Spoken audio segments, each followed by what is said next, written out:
Recording the drum parts for this album presented a whole range of challenges. The process varies, of course, with each project, and sometimes it's difficult to work out exactly what that process should be.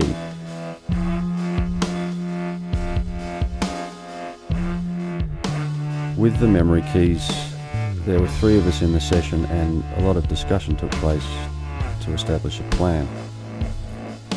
The big difference from the very start was that the drums were to be the foundation for everything else in regard to the actual recording order.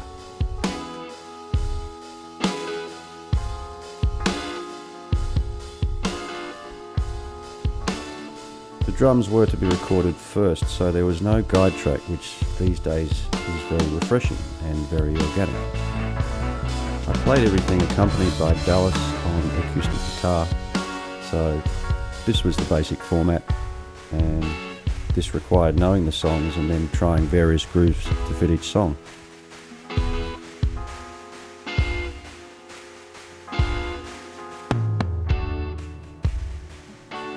Each song was really worked to completion before moving to the next, so track by track we would get a section at a time before playing each song pretty much beginning to end. Most of the tracks were done in 2 or 3 takes with minimal drop-ins. In this way there was a real flow and a sense of urgency about the performance, which I think worked really well. It is a very musical album with quite extreme fluctuations in mood and style. Sometimes you can overthink the recording process, especially with the technology that we have at our disposal today. And it was the right approach for this record not to piece it together like a jigsaw puzzle. It was a great way of keeping the energy alive. The whole album had many emotive qualities to draw from, and in a sense was very enjoyable, finding things to suit each track.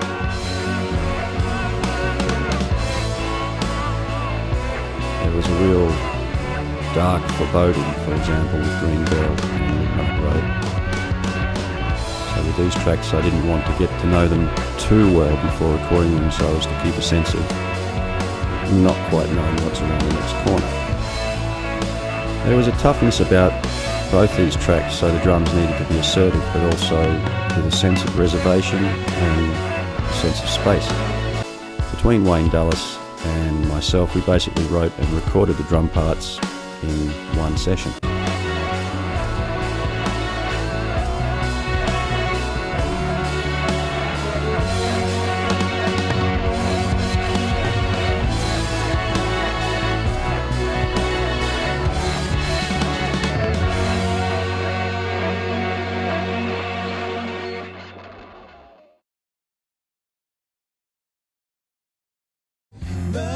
When I think about the Memory Keys album, the first thing that I think about is the people that came together to make the album.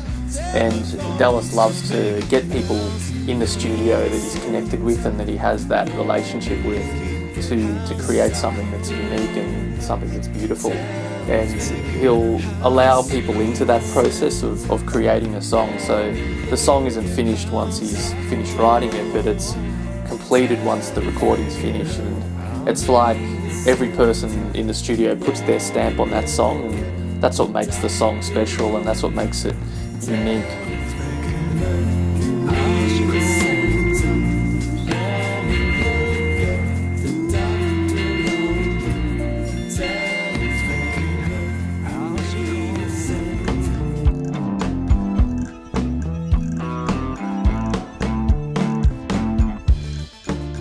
Dallas loves to be spontaneous, and he'll always give an opportunity to the musician to play something that comes to mind, and most of the time he'll go with it. So he loves to work people's ideas into the music and to get a different perspective.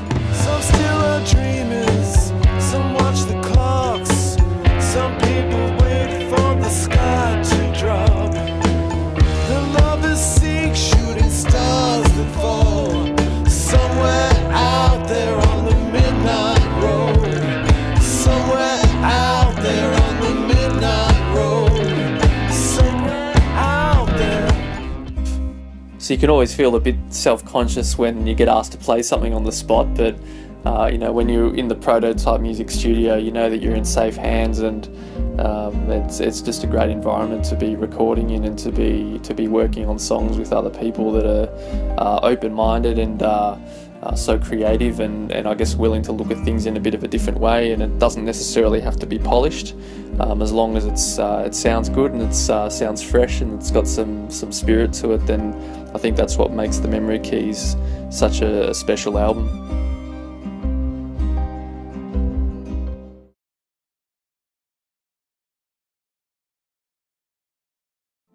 I love the process of making music. Very rarely in working with Dallas do I play like the rhythm tracks or whatever, so I'm sort of emotionally respond to a track and finding placement for different sounds. It's a really nice way to work. In the creative process on the Memory Keys, like the first time I heard some of the tracks I played on was basically walking into the studio the day that I was recording them. For me, it's a very interesting journey where I'm tapping into a creative side of myself and emotional side of myself to respond and come up with things. Yeah, quite often I surprise myself in that. Quite often I seem to play a lot of slide guitar with Dallas, which generally speaking, outside of playing with Dallas, I don't normally play.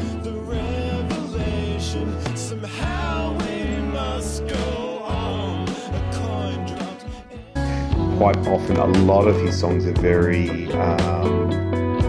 cinematic, I suppose is the way I like to describe it, in that I always picture some of these songs in some sort of video or placement in a movie context, what might be going on in a cinema. On the Memory Keys, one of my favourite tracks is Green Girl.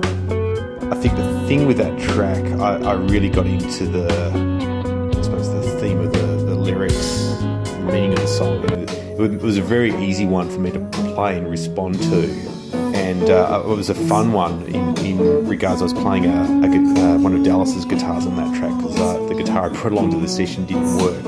As part of that, I had an unfamiliar guitar, different sound to what I had in my mind, and the culmination of those things, as well as just the way I responded to the track, I was really happy with what came out, made their way into the final mix.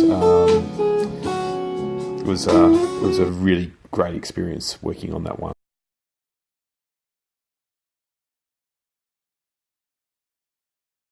Yeah, I love working with Dallas. We've worked together now for over 15 years, and working on the Memory Keys was such a joy once again.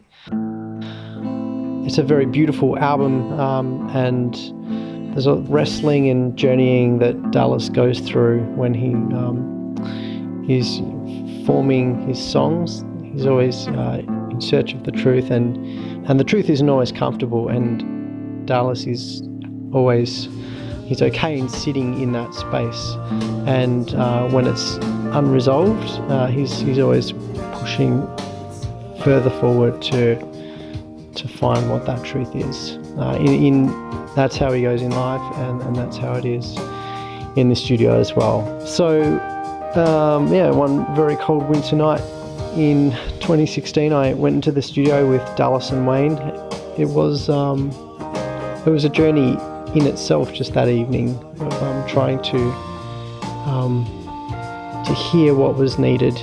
I was able to play some electric piano for Meet You Once Again, and that's a gorgeous number. And there's a lot of hope amidst the loss that's in that song. The feeling that's in that is the hope is very evident in the music itself. I'd catch the early train, not driving through the rain, if I could meet you once again. On another track, I was hearing sort of stirrings from a long way off. Yeah, when we found the delay and the sound that he needed to go with it, it felt very right. And in the final version of the song, the final album is it's wonderful to hear. I think it's just another notch for Dallas in what he's accomplished, and just the level of depth that he goes into, and drawing on so many aspects of life in our society, and both personally and real honour to be involved in part of the process of it as well.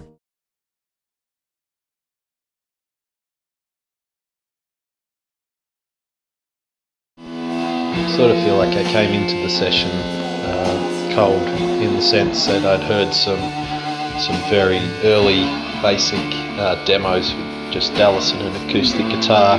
By the time I was actually sitting down to play my parts, had Simon's production and all the guys, they're all fantastic musicians, so I needed to come in and try and fit in with the majesty of what everyone else said of their performance. Dallas, he's just so supportive in that environment. The direction he gives you, he doesn't tell you. It's almost more about the emotion. He won't give you the riff, he'll give you the feeling to allow you to bring to the table what you're able. Crossing paths on the midnight road.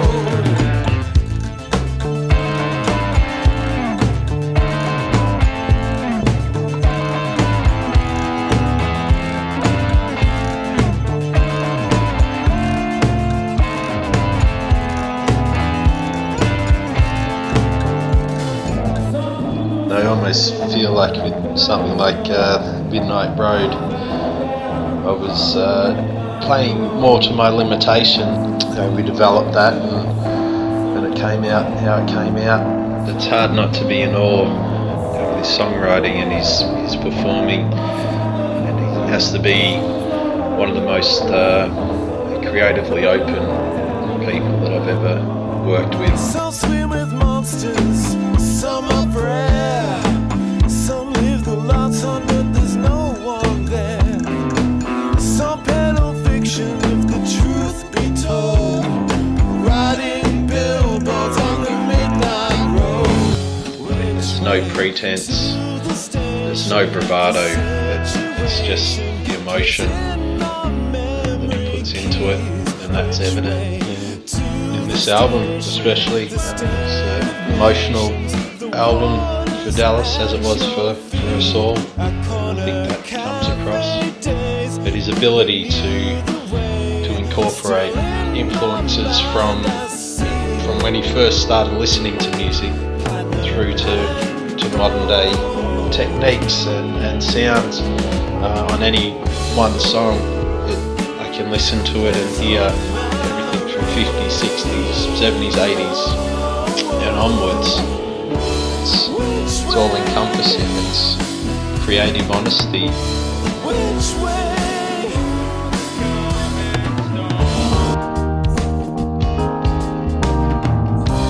Feel the pain speak through your picture.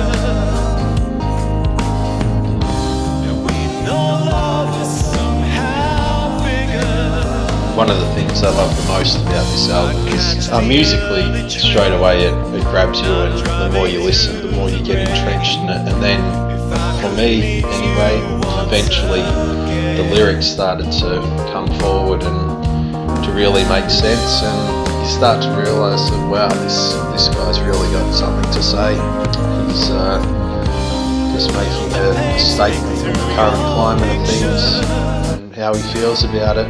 It's rare to be able to put those points across in such a way that you're not preaching. It stops in the pain and it starts like the needle to groove the revolutions in my head. Ba ba ba ba ba ba ba ba ba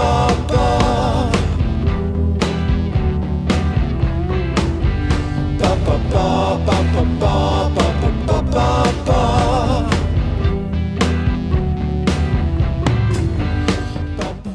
I think if I had to choose a favourite track off the album, it would be A Part of Me.